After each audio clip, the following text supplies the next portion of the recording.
Thank you so much for listening to today's episode. We would love to hear from you. So please share your takeaways by tagging @LiveVictorious over on Instagram and leave a review. This will help us get more visibility and reach more women like you for the kingdom. We appreciate you and are praying for you as you shine your light in the business world and rise to your purpose.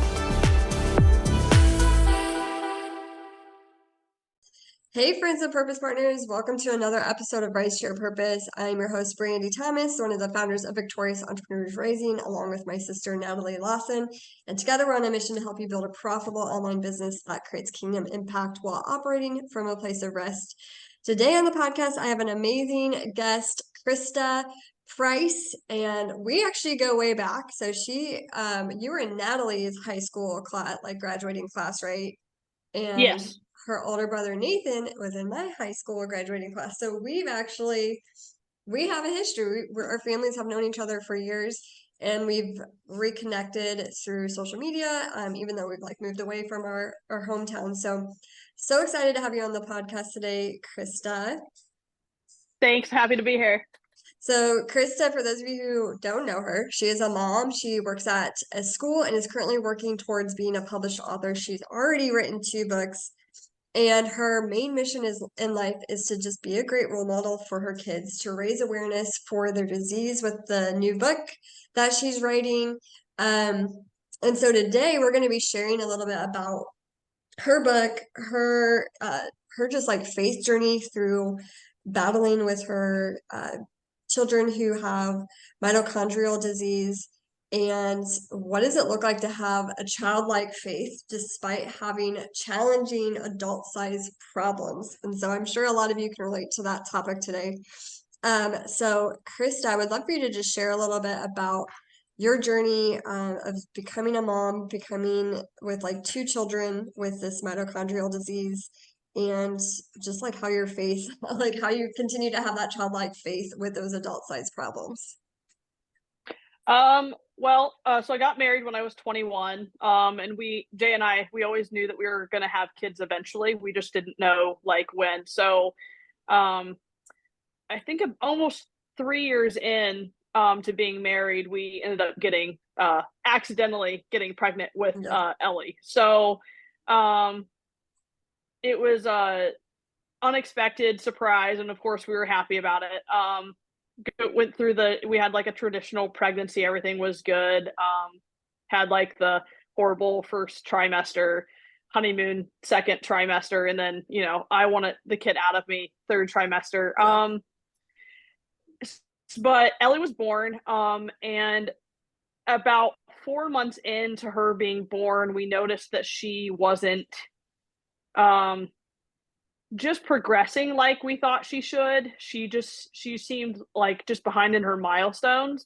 Mm-hmm. So I took her to the doctor, and the doctor was like, she's fine.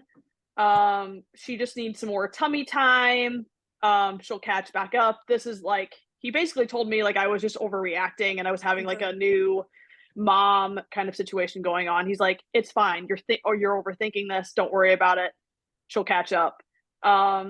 So we, kept doing tummy time, and she slowly progressed, but, the daycare person that, was actually, watching her while I was working as an instructional assistant at the school, she mentioned to us, one day, cause she was actually concerned about Ellie too.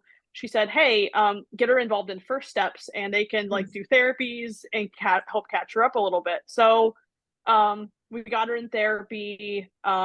They recommend us sending her to a developmental specialist here in Fort Wayne. That of course came with a delay, just because of the wait list, and then COVID hit. So we had to wait an extra almost year to get her in there. And of course, about that time, this is over a several year period. And by that time, of course, we had Henry, and he was 4 at the time, and Ellie was 7 at the time. And so we finally got her in for an MRI, but right in the springtime, Henry's eyes started shaking back and forth in his head horizontally, and the eye doctor was like, let's just make sure we don't have any tumors going on. So we were able to push the kids' MRIs together on the same day. and have them both done. So we take both of the kids in. It was like a sedated MRI situation. So we took them in, and I got a phone call. Typically, after like for MRI results, you get a phone call from like the nurse asking you to come in or something like that, just or to let you know everything's fine. I actually got a phone call from the doctor. And this was like in the heart of COVID, and she's like, I need to see you in my office, bring your two kids, and I need to talk to you about the results. And I was like, okay, sounds kind of intense. So we went in there, and she told us that she thought that the kids had something called Lee's disease. Okay. And so I asked her what it was initially, and she said it was a form of a mitochondrial disorder. And you know, I'm a person who likes to have things just direct, rip the Band-Aid off up front. I had already watched my kids struggle with different things over the last 7 years anyway, and I was already like had them in therapies, stuff like that. I was like, what are we dealing with? I said, I'm not like trying to go to a morbid place. I said, but I don't want to be surprised either. I said, just give me your personal opinion. She's like, well, I need to refer you to a different hospital because I'm not like, this isn't my specialty. Right. I want to refer you out. But from what I do know, I have had 6 patients with this disease, and all of the kids are dead. Wow. So, and I was like, shoot. So of course, and then Jay was on FaceTime with me at the time. And so I was sitting there, and my first thought was like, just pure devastation. But I held it together, and I got the kids home. Jay was at home at the time working from home. I got the kids home, but I just like, Jay's like, what do you need as soon as you get home? As soon as I got home, and I was like, I need to go upstairs and just like, I need to have a conversation with God. And my typical conversations with God, like, they're just talking out loud. Like, I talk and he listens, or, you know, just like patiently waits for me to shut up. But I was on my knees. I sobbed just uncontrollably. And I'm like, I've wanted to be a mom since I was 4. Like, I've had that distinct, I remember asking when I was 4, I want to be a mom. That's been my only dream as an adult to have. I just wanted to be a mom. And I was like, and now I find out that my kids are sick with a possibly progressively terminal disease. And I'm like, why did you give me kids if you're just going to take them away from me? And so I kind of just, I was like, I said, I know that you're here, and I know that you're here for me, but so I just told him, I said, I need to kind of shut you off right now because I don't understand what is going on with my life. But so but then kind of like after I had that initial conversation with him, and like I kind of felt like my anger recede a little bit, and like the Holy Spirit's really interesting. And it's funny how God like kind of maneuvers his way into your heart and kind of works within you after like having any kind of emotion. But after I had that initial conversation, I felt God kind of like, he kind of snuggled me, he kind of spooned me a little bit, like emotionally. And I was like, it was annoying and comforting at the same time. And I'm like, I don't get you. Like, I just completely unleashed like human level anger at you for a situation that I do not understand. I don't want to talk to you. I don't want to be comforted by you. But he came in there anyway, and he snuck right in there. Like, he had me right where he wanted me.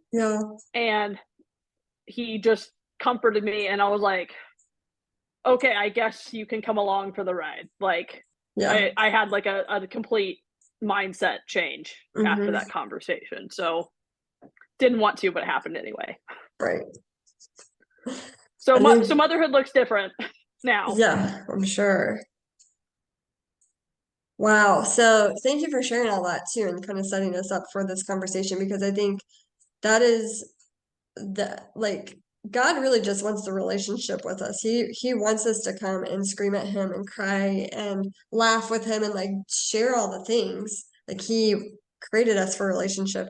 And I think sometimes we don't believe God is going to be there with us at our worst. Like after he sees us behave like our worst version of ourselves, right? And Yeah.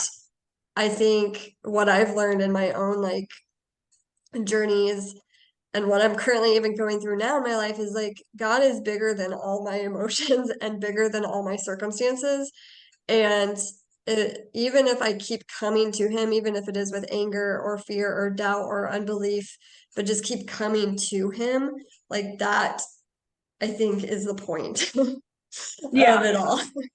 Is like he just definitely. wants to be there for us and he will work it all for our good. And I think, like you said, like, why is this happening? Like, I don't understand this and I don't really want to be there with you right now, but I know I can't do this without you. And it's like that flesh versus spirit struggle of like, my spirit knows I need you because I know you're a good father and you are going to work this out some form or fashion. And it's going to be, I'm not going to understand it. Like, his ways are not my ways. But at the same time, like, my flesh is so angry and I don't understand and I'm afraid and I'm questioning everything. And so it's like there's that conflict, kind of like you said when you're like, he was spooning me and like, yes, I wanted his comfort, but at the same time, I was so mad at him. I'm like, don't even be in the same room as me. And I Right. think that was such a beautiful depiction of what a lot of people go through on their faith walk. So I would love for you to continue sharing just like, okay, so you're here at this point in your faith, in your journey with your family. How do you keep having that childlike faith as these, like you said, adult-sized problems continue to pop up for you? Um, I think with I think with I became a Christian when I was 5, and I've always kind of described myself as like a child at heart. And so I've kind of like I try to apply like the same kind of, I don't know, almost like parenting style with my kids because Lee's disease impacts them, like they're behind still developmental wise. Like Mm-hmm. Ellie and Henry still can't jump. They can't do what regular kids can do. Like if there's, we've had to deal with smog here for the last 2 days outside, and I have to keep them inside because of the pollution and stuff like that. Their bodies aren't able to filter all that stuff out. So I have to find different ways to keep them entertained that's on their Mm-hmm. level. So I'm always doing like childlike activities with them. And I'm able to kind of put what I'm dealing with as their mom and as their caregiver like on a shelf, and I am able to, I don't know, it's really weird because like I look at them and sometimes I'm like, man, like you can't do this, you can't do that, but you're still able to like play, and you're not, like they're kids and they don't seem like they're phased by it. Like they know they have like Lee's disease and they understand like how that it impacts them, but they're still able to just be regular kids and not let that phase them. So I really admire my kids. So they've kind of been able to like, God's kind of used them to kind of pull me in and kind of tap into that childlike faith that I've had. So I'm Mm-hmm. able to like play with them, um, and just kind of get a break from um, the unknown, and kind of just tap into that. And so that, and I've kind of applied that with my faith as well. Like I kind of look at their faith as well, because like they'll come up to me. They both love Jesus. They both invited Jesus into their heart, and they're connected with God in a beautiful way too. And sometimes they can kind of sense when I'm having a bad day with something that they're dealing Mm-hmm. with or something like that. And Ellie or Henry will both come up to me once in a while. They'll say, "It's okay, Mom. Like God will take care of us. Like we're okay." And I'm like, and then I'm like, Yeah. oh, okay, God, I hear you. I see you. I feel Yeah. you here. They're just that constant physical reminder that like it's okay. Like God is taking care of them in the most simple way. Why can't God keep taking care of me in simple ways as well? Yeah. Yeah. So it's both a physical reminder of having them here, and then just being able to kind of have a happy-go-lucky kind of feeling about God in the Mm-hmm. midst of all of that. Yeah. I think a lot of times we put provision or God's provision in a box of like, it has to look this certain way or he's not a good father. Instead of letting us be loved in like his perfect way that he wants to love us and provide for us in his perfect way that he wants to provide for us. And it's going to look different. And probably every day it looks different of what provision and comfort looks like. And I know something like I've struggled with in my own journey is like, okay, if God doesn't provide for me in this way, in this time front, and timeline, then he's not a good father. And I've had to like relearn that that's not who God is, and I'm the one putting him in a box, and instead of letting him just like show up in all of his glory, and let him just love me and provide for me. Do you feel the same way in your own journey? Yeah, I mean, because just with little things like, you know, like there's no cure for what they have. Mm-hmm. So as a mom, like I'm a fixer too. Yeah. So, and I wanted to be a mom. So I'm like, okay, like, so they have this diagnosis. What can I do about it? And I'm also like a control freak. And so I look at God and I'm like, what can I do about this? Like, you've given me something in my life that I have zero control over. I can't give them a medicine for it. Like, I can't stick a Band-Aid on it. It's not like the flu or a cold or anything Right. like that. It's just something I can't fix. I said, what can I do? So, in little things, that I've now I don't take them for granted because I've seen what they can do. But the kids are taking something called a Mito cocktail. It's got all of the B vitamins in it. It's got L-carnitine in it, and it's got CoQ10 in it. And they've been on it now for 4 years. And the mitochondrial doctor, he was like, I don't know if this is going to work or not, but like, your kids are doing so well. I would be surprised if it didn't. So God has provided us, and it's also supposed to prevent progression of the disease. So they're taking the vitamins, and no, insurance doesn't cover them, and we pay for them out of pocket every month. But it's working. It's helping them. And so it sucks that like insurance isn't covering it and stuff like that, but God is providing relief in a different way that I'm okay with insurance not necessarily providing for it. Like, God is providing me with my kids being here longer in the long term. So I've kind of had to adjust that provision outlook with how God is handling my life. And so So tell me, let's pivot a little bit into your books. So you said you've written 2 books already and you're working on a third book, right? No, I've written 1 book. I have both of them written. I have 2 books. One is about my kids. And the other one is just like a fun book that I started writing again to kind of relieve stress. So the second book was just kind of like I had a bad day and I work at a school, and so I was like, what's another book that I could write? And that one's about me working as like in the lunchroom at the school that my kids go to. But the first one I wrote was about Ellie and Henry and about kids with mitochondrial disease. And I was actually able to read that in March at their school assembly for Disability Awareness Month. And it kind of helped spark some awareness there with their disease. So, yeah. All right. Sorry, I misunderstood that. So you're working on getting the books published then, correct? Yeah, just there's just the first one for now. The Ellie and Henry's book is called Dumples and Dimples. It's just their nicknames that I have for them. They have dimples in the really cutest spots on their faces. So Henry is Dumples and Ellie is Dimples. Oh, that is adorable. What an adorable title for that book too. That's so exciting. Yeah. No. So are you looking to self-publish, or are you looking to publish with like a publishing house? Right now I'm trying to seek out a publishing house. And then if I can't find a publishing house to take the book and do something with it, then I will self-publish. But I really want to try. I really feel like with where God kind of has mitochondrial disease in the world right now, I think he wants me to go big or go home right now Yeah. at this point. Yeah. Like it's being more Lee's disease, especially right now, is has been in the news with a couple different families throughout the United States, and the research is really starting to pick up. And I'm like, okay, like I'll write the book. Yeah.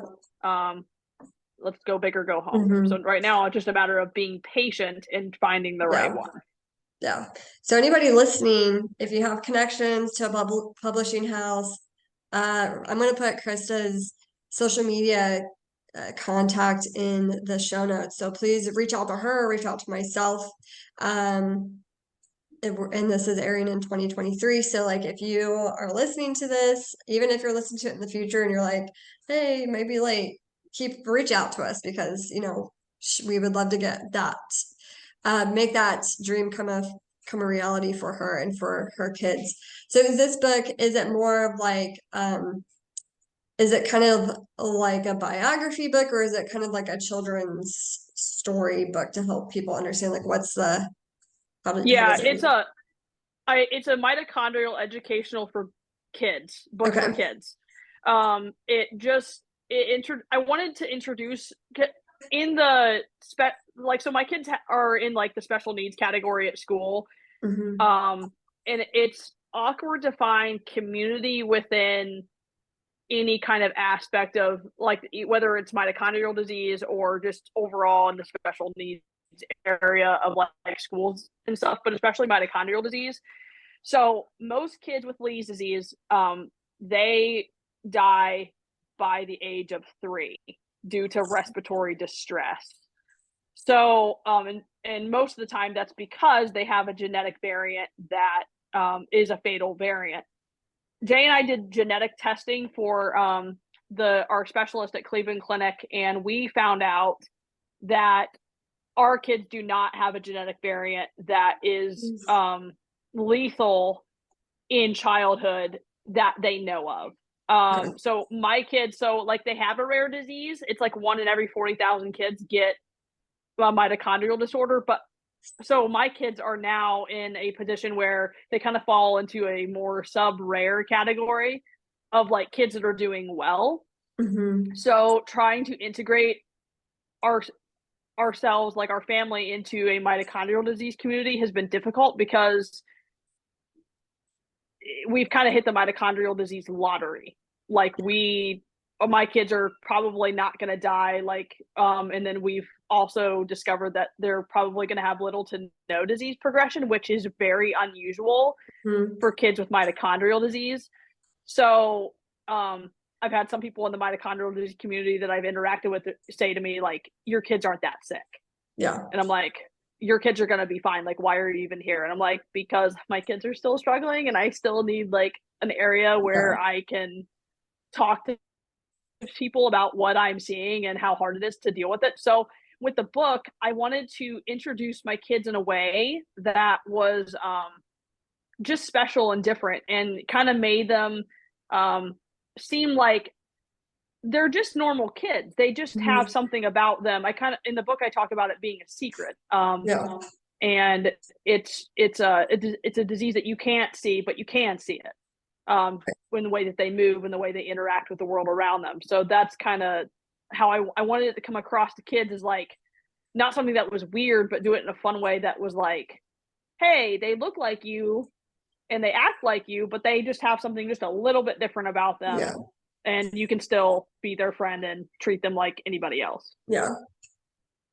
That's beautiful, Krista. I love that, and I can't wait to read it. I think God's going to definitely do big things with it. And I believe like we are given things to create kingdom impact, and sometimes we are able to see that impact, and sometimes it's like that ripple effect goes beyond us.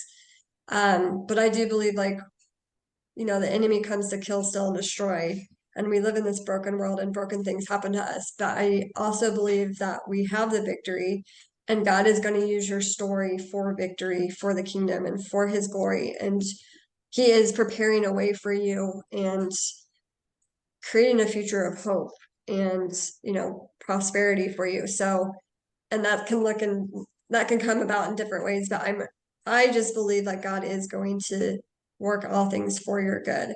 So I'm excited for you, Krista, and for your book. And I just really appreciate you sharing a little bit of your journey with us today. Is there anything else as we wrap up, like that you would like to share? You can also talk about like how people can connect with you, who want to reach out too. Well, just one more thing to add about how like the kind of the book came about, because like I had like, so like I said before, I'm a kind of a control freak when it comes to like life in general. And I feel like God's kind of been setting me up from just like a very young age. He knew the kind of heart that I had at age 4. And then in 5th grade, I ironically started writing poetry, and I actually started like just like a weird like book when I was in 5th grade. Yeah. And so I felt that call when I was in 5th grade to start writing a book. And so I actually told God in 5th grade, and I'm always just like, now I'm like, oh man, be careful what you ask for, kids, because like God will do something with it. And I kind of feel like that's kind of what he's done. So in 5th grade, I promised God that I would write a book, but I needed something.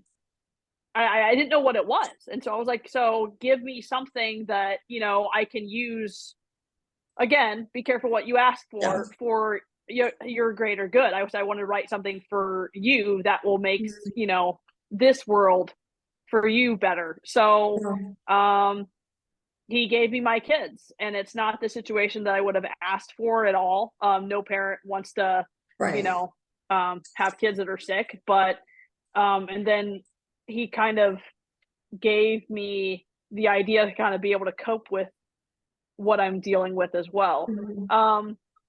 So as far as that goes though, so I mean, just always looking like, it's really hard to trust God in these situations, and it's really hard to understand, the hard things in life, and to have just like that childlike faith about God in general. Like I could get really angry at God and totally just dismiss him, and just like, I don't want to do this. I don't want any part of you in my life. Like, this is completely devastating. But honestly, he's like the only thing that's kept me together. And since I was a kid, I've always just had kind of like a heightened sense of like recognition. Like, you've done this my entire life. You've taken care of me since I was a kid, my entire life. So I think I can trust you with this huge adult sized problem that I've got now as an adult. I don't understand it. I still don't get it. I mean, there are days where I'm still like, I still don't understand this, but that childlike faith is truly what's kept me going. Like, that's kind of how you have to look at God in some situations. You're like, whether it's faith or it's business, you have to look at God. Like, a kid will, if you give, if I give my kids a piece of candy, like a bribe for something, like they'll trust me. Like they'll, God can give you really difficult things, and you can, it's so simple. You can, he will make the path super clear for you. All you have to do is blindly trust. And that's hard to do as an adult, and that's why it's so hard as an adult anyway. We're like, if they don't become Christians when they're kids, it's really hard to let God have that control. But because I've had that relationship with God my whole life, I think that's why he's really just been able to kind of infiltrate and continue to infiltrate me in a way that's just kind of unique to my situation, and made my life better. But anybody could connect with me on Facebook about whether it's mitochondrial disease awareness. I help run a group for a nonprofit out of Boston called Mito Action. I run their Facebook page, and I try to help families who are dealing with mitochondrial disease connect with other families or with patients that are dealing with close to the same things. There's over 900 genetic types of mitochondrial disease, so it's kind of hard to pair everybody up. But we also have connections to like resources that they may not have had before previously, so they could get a hold of me on there too. But and then just with anything with book publishing, I'm on Facebook or Instagram, that kind of thing too.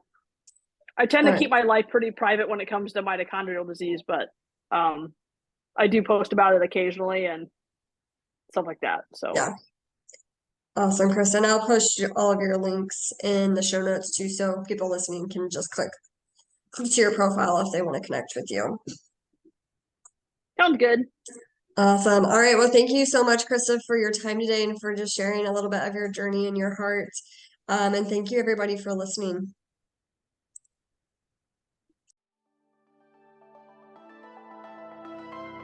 Hi, Purpose Partner. Welcome to another episode of Rise to Your Purpose, a personal and spiritual development podcast for female entrepreneurs with a mission. We are your hosts, Brandie and Natalie. We are founders of Victorious Entrepreneurs Rising, where we guide women to build profitable businesses online through diversifying your income, using kingdom principles in marketing, and operating in a spirit of rest so that you can create kingdom impact. After this episode, be sure to join our Purpose Partner Facebook community and get your copy of our Rise to Your Purpose devotional so we can continue to serve you as we partner together in our faith and business. Let's dive into today's episode.